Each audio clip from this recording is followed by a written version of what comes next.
नमस्कार दोस्तों, मैं प्रवीण कुमार वर्मा आप सभी का स्वागत करता हूं अपने YouTube चैनल PD क्लासेज में। दोस्तों, आज है 10 सितंबर और आज हम देखने वाले हैं 10 सितंबर के कुछ इम्पॉर्टेंट करंट अफेयर्स।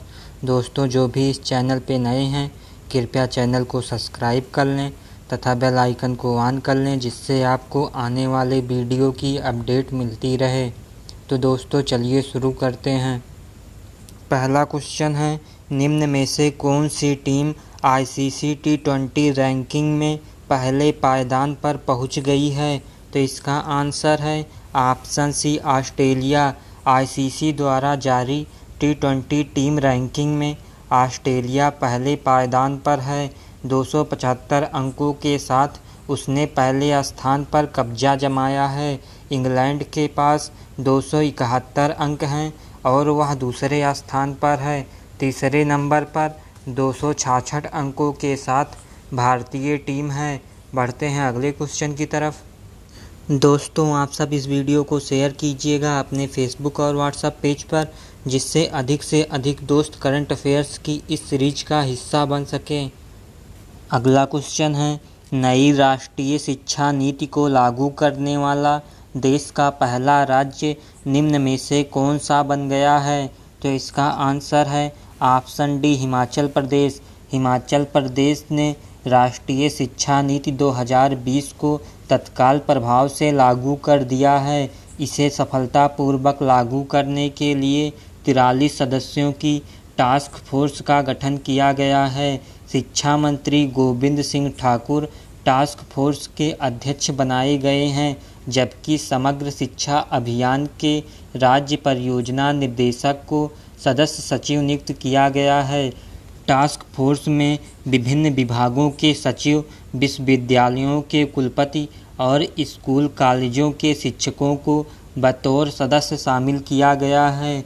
दोस्तों, यहाँ पे आया हिमाचल प्रदेश राज्य। हिमाचल प्रदेश राज्य की राजधानी शिमला है। हिमाचल प्रदेश का गठन 25 जनवरी 1971 को हुआ था। वर्तमान समय में यहाँ के राज्यपाल बंडारू दत्तात्रेय हैं। यहाँ के मुख्यमंत्री जयराम ठाकुर हैं। यहाँ पर विधानसभा सदस्यों की संख्या 68 है। राज्यसभा तथा लोकसभा के सदस्यों की संख्या क्रमशः 3 और 4 है। बढ़ते हैं अगले क्वेश्चन की तरफ। अगला क्वेश्चन है, अंतर्राष्ट्रीय फुटबॉल में निम्न में से कौन सा खिलाड़ी 100 गोल करने वाला दुनिया का दूसरा खिलाड़ी बन गया है? तो इसका आंसर है ऑप्शन बी क्रिस्टियानो रोनाल्डो। अंतर्राष्ट्रीय फुटबॉल में 100 गोल का आंकड़ा छूने वाले रोनाल्डो महज दूसरे फुटबॉलर हैं। इससे पहले ईरान के अली देई ऐसा कर चुके हैं। रोनाल्डो ने अपना पहला अंतर्राष्ट्रीय गोल 2004 में किया था। यूरो कप के दौरान इन्होंने ग्रीस के खिलाफ वो गोल दागा था। सबसे ज़्यादा इंटरनेशनल गोल करने का रिकॉर्ड फिलहाल अली देई के नाम दर्ज है, जो 109 इंटरनेशनल गोल दाग चुके हैं। रोनाल्डो के खाते में फिलहाल 101 इंटरनेशनल गोल हो चुके हैं। क्रिस्टियानो रोनाल्डो यह एक पुर्तगाली फुटबॉलर हैं। इन्होंने फीफा विश्व कप के इतिहास में सबसे अधिक गोल किया है। वह एक कैलेंडर वर्ष में सबसे अधिक अंतर्राष्ट्रीय गोल करने वाले खिलाड़ी भी हैं। बढ़ते हैं अगले क्वेश्चन की तरफ। अगला क्वेश्चन है, हाल ही में किस देश ने कोरोना के टीके को आम जनता के लिए जारी कर दिया है? तो इसका आंसर है ऑप्शन सी रूस। रूस की corona virus vaccine Sputnik V आम नागरिकों के लिए जारी कर दी गई है। रूस ने पिछले महीने इस टीके को मंजूरी दी थी। रूस के स्वास्थ्य मंत्रालय ने कहा कि जल्द ही क्षेत्रीय आधार पर वैक्सीन की डिलीवरी शुरू कर दी जाएगी। स्पुतनिक वी को रूस की Gamaleya national research centre for epidemiology and microbiology और रूस की डायरेक्ट इन्वेस्टमेंट फंड ने विकसित किया है। दोस्तों, यहाँ पे आया है रूस देश। रूस देश की राजधानी मॉस्को है। यहाँ के वर्तमान समय में राष्ट्रपति व्लादिमीर पुतिन हैं। यहाँ के प्रधानमंत्री दिमित्री मेदवेदेव हैं। यहाँ की मुद्रा रूबल है। बढ़ते हैं अगले क्वेश्चन की तरफ। अगला क्वेश्चन है, हमले से शिक्षा की रक्षा के लिए पहला अंतर्राष्ट्रीय दिवस कब मनाया गया? तो इसका आंसर है ऑप्शन बी 9 सितंबर 2020। 9 सितंबर 2020 को हमले से शिक्षा की रक्षा के लिए पहला अंतर्राष्ट्रीय दिवस मनाया गया। मई 2020 में संयुक्त राष्ट्र महासभा ने प्रस्ताव को अपनाया और 9 सितंबर को अंतर्राष्ट्रीय दिवस पर हमले से शिक्षा की रक्षा करने की घोषणा की। Global coalition to protect education to attack के अनुसार पिछले 5 वर्षों में 36 देशों में शिक्षा पर 11,000 से अधिक हमले हुए हैं। दोस्तों, शिक्षा की रक्षा के लिए अंतर्राष्ट्रीय दिवस का इस बार का थीम है शिक्षा की रक्षा, एक पीढ़ी को बचाओ। दोस्तों, यूनेस्को का मुख्यालय पेरिस, फ्रांस में है। इसके वर्तमान समय में प्रमुख आंद्रे अंजोल हैं। यूनेस्को की स्थापना 16 नवंबर 1945 को हुई थी। बढ़ते हैं अगले क्वेश्चन की तरफ। अगला क्वेश्चन है, भारत निम्न में से किन देशों के साथ मिलकर 5G तकनीक पर काम कर रहा है? तो इसका आंसर है ऑप्शन बी इजराइल और अमेरिका। इजराइल और अमेरिका ने विकास वाले क्षेत्रों तथा अगली पीढ़ी की उभरती प्रौद्योगिकी में भारत के साथ मिलकर आपसी सहयोग से काम करना शुरू कर दिया है। प्रधानमंत्री नरेंद्र मोदी की 3 साल पहले जुलाई 2017 में इजराइल यात्रा के दौरान लोगों के संपर्क पर सहमत बनी थी। विकास वाले और प्रौद्योगिकी क्षेत्रों में त्रिपक्षीय पहल इसी का हिस्सा है। दूरसंचार के क्षेत्र में 5G सेवा अगली पीढ़ी की एक सेकुलर तकनीक है जिसके माध्यम से तेज और अधिक विश्वसनीय संचार संभव है। दोस्तों, यहाँ पे आया है इजराइल देश। इजराइल देश की राजधानी यरूशलेम है। वर्तमान समय में यहाँ के प्रधानमंत्री बेंजामिन नेतन्याहू हैं। यहाँ की मुद्रा इजरायली नई शेकेल है। अगला देश है अमेरिका। अमेरिका की राजधानी वाशिंगटन डीसी है। यहाँ के राष्ट्रपति डोनाल्ड ट्रंप हैं। यहाँ की मुद्रा अमेरिकी डॉलर है। बढ़ते हैं अगले क्वेश्चन की तरफ। जो भी दोस्त अभी तक चैनल को सब्सक्राइब नहीं किए हैं वो चैनल को सब्सक्राइब कर लें तथा बेल आइकन को ऑन कर लें जिससे आपको आने वाले वीडियो की अपडेट मिलती रहे। अगला क्वेश्चन है, इंदिरा गांधी शांति पुरस्कार से किसे सम्मानित किया गया?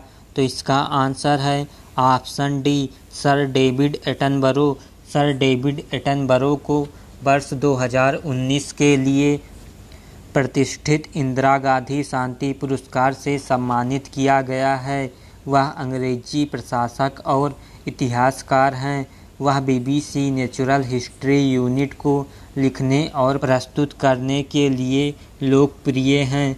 इन्होंने पृथ्वी पर जैव विविधता को संरक्षित और सुरक्षित करने के लिए जागरूक करने का काम किया है। इंदिरा गांधी शांति पुरस्कार शांति, निरस्त्रीकरण और विकास के लिए प्रदान किया जाता है। इसका नाम पूर्व प्रधानमंत्री इंदिरा गांधी के नाम पर रखा गया है। इसे इंदिरा गांधी मेमोरियल ट्रस्ट द्वारा 1986 से हर साल प्रदान किया जाता है। इसमें 25 लाख रुपए का पुरस्कार शामिल है। बढ़ते हैं अगले क्वेश्चन की तरफ। अगला क्वेश्चन है, हाल ही में किस राज्य में जैविक खाद्य प्रसंस्करण इकाई का उद्घाटन किया गया? तो इसका आंसर है ऑप्शन सी उत्तर प्रदेश। केंद्रीय खाद्य प्रसंस्करण उद्योग मंत्री हरसिमरत कौर बादल ने उत्तर प्रदेश में जैविक खाद्य प्रसंस्करण इकाई का उद्घाटन किया। इस खाद्य प्रसंस्करण इकाई के उद्घाटन से 5,000 किसान लाभान्वित होंगे और इससे 50.33 करोड़ रुपए के निवेश का लाभ मिलने की उम्मीद है। इस इकाई का नाम messrs organic India private limited है, जिससे 100 लोगों को प्रत्यक्ष और 250 लोगों को अप्रत्यक्ष रूप से रोजगार मिलने की संभावना है। Messrs organic India private limited को 55.13 करोड़ रुपए की कुल लागत से स्थापित किया गया है। इस इकाई की प्रतिदिन 3 मीट्रिक टन की प्रसंस्करण क्षमता बनाई गई है और यह 350 करोड़ रुपए की कृषि उपज का प्रसंस्करण करेगी। दोस्तों, यहाँ पे आया है उत्तर प्रदेश राज्य। उत्तर प्रदेश की राजधानी लखनऊ है। उत्तर प्रदेश राज्य का गठन 24 जनवरी 1950 को हुआ था। वर्तमान समय में यहाँ की राज्यपाल आनंदीबेन पटेल हैं। यहाँ के मुख्यमंत्री योगी आदित्यनाथ हैं। यहाँ का राजकीय पशु बारहसिंघा है। यहाँ का राजकीय पक्षी सारस है। यहाँ पर विधानसभा में सदस्यों की संख्या 404 है। राज्यसभा तथा लोकसभा में सदस्यों की संख्या क्रमशः 31 और 80 है। विधानसभा परिषद में सदस्यों की संख्या 100 है। बढ़ते हैं अगले क्वेश्चन की तरफ। दोस्तों, आप सब वीडियो को अधिक से अधिक शेयर कीजिएगा अपने फेसबुक और व्हाट्सएप पेज पर, जिससे अधिक से अधिक दोस्त करंट अफेयर्स की इस सीरीज का हिस्सा बन सकें। दोस्तों, एक लाइक कीजिएगा हमारे लिए, जिससे कि मैं आपके लिए इसी तरह की करंट अफेयर्स की सीरीज लेके आता रहूं। दोस्तों, आप सब हमें कमेंट करके ज़रूर बताइएगा कि हमारे द्वारा किया गया प्रयास सही है या इसमें कुछ और इम्प्लीमेंट करना चाहिए। अगला क्वेश्चन है, चारू सिन्हा कश्मीर में किस सेना का नेतृत्व करने वाली पहली महिला आईजी बन गई हैं? तो इसका आंसर है option B CRPF. Charu Sinha Kashmir में केंद्रीय रिजर्व पुलिस बल के गठन के लिए पहली महिला महानिरीक्षक बन गई हैं। वह तेलंगाना कैडेट की 1996 बैच की आईपीएस अधिकारी हैं। इन्होंने पहले बिहार में सीआरपीएफ गठन का नेतृत्व किया है। चारू सिन्हा से पहले सोनाली मिश्रा ने कुछ साल पहले कश्मीर में बीएसएफ के आईजी के रूप में कार्य किया था। दोस्तों, केंद्रीय रिजर्व पुलिस बल भारत की सबसे बड़े केंद्रीय सशस्त्र पुलिस बलों में से एक है। यह गृह मंत्रालय के अधीन कार्य करता है। इसका मुख्यालय नई दिल्ली में है। इसकी स्थापना 27 जुलाई 1939 में हुई थी। इसका आदर्श वाक्य है सेवा और वफादारी। बढ़ते हैं अगले क्वेश्चन की तरफ। अगला क्वेश्चन है, हाल ही में आरबीआई ने किस बैंक का बैंकिंग का दर्जा समाप्त कर दिया है? तो इसका आंसर है option C Idea payment bank.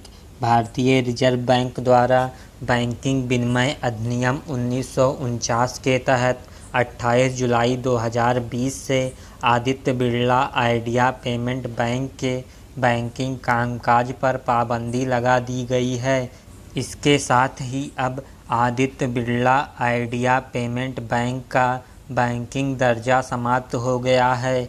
Aditya Birla Idea payment bank के स्वैच्छिक तौर पर कारोबार समाप्त करने के आवेदन के बाद यह परिसमापन की दिशा में बढ़ेगा। Aditya Birla Idea payment bank में ग्रासिम इंडस्ट्रीज लिमिटेड की 51% और वोडाफोन आइडिया लिमिटेड की 49% हिस्सेदारी थी। Aditya Birla Idea payment bank की स्थापना 2016 में हुई थी। बढ़ते हैं अगले क्वेश्चन की तरफ। अगला क्वेश्चन है, किस राज्य ने यूजी पाठ्यक्रमों के लिए अपना मित्र चैटबॉट लॉन्च किया? तो इसका आंसर है ऑप्शन बी हरियाणा। हरियाणा के मुख्यमंत्री मनोहर लाल खट्टर ने नए शैक्षिक सत्र 2020-21 के लिए सरकारी सहायता प्राप्त और स्ववित्त पोषित कॉलेजों में अंडर ग्रेजुएट पाठ्यक्रमों के लिए शैक्षिक व्हाट्सएप चैटबॉट अपना मित्र और ऑनलाइन प्रवेश प्लेटफॉर्म लॉन्च किया है। अपना मित्र छात्रों के लिए प्रवेश संबंधी प्रश्नों को जवाब देने के लिए अपनी तरह का पहला शैक्षिक व्हाट्सएप चैटबॉट है। दोस्तों, यहाँ पे आया है हरियाणा राज्य। हरियाणा की राजधानी चंडीगढ़ है। वर्तमान समय में यहाँ के राज्यपाल सत्यदेव नारायण आर्य हैं। यहाँ के मुख्यमंत्री मनोहर लाल खट्टर हैं। यहाँ पर विधानसभा सदस्यों की संख्या 90 है। राज्यसभा तथा लोकसभा में सदस्यों की संख्या क्रमशः 5 और 10 है। दोस्तों, यदि वीडियो पसंद आई हो तो वीडियो को लाइक कीजिए तथा शेयर कीजिए अपने फेसबुक और व्हाट्सएप पेज पर, जिससे अधिक से अधिक दोस्त करंट अफेयर्स की इस सीरीज का हिस्सा बन सकें। दोस्तों, जो भी इस चैनल को सब्सक्राइब नहीं किए हैं वो चैनल को सब्सक्राइब कर लें तथा बेल आइकन को ऑन कर लें, जिससे आपको आने वाले वीडियो की अपडेट मिलती रहे। तो दोस्तों, धन्यवाद।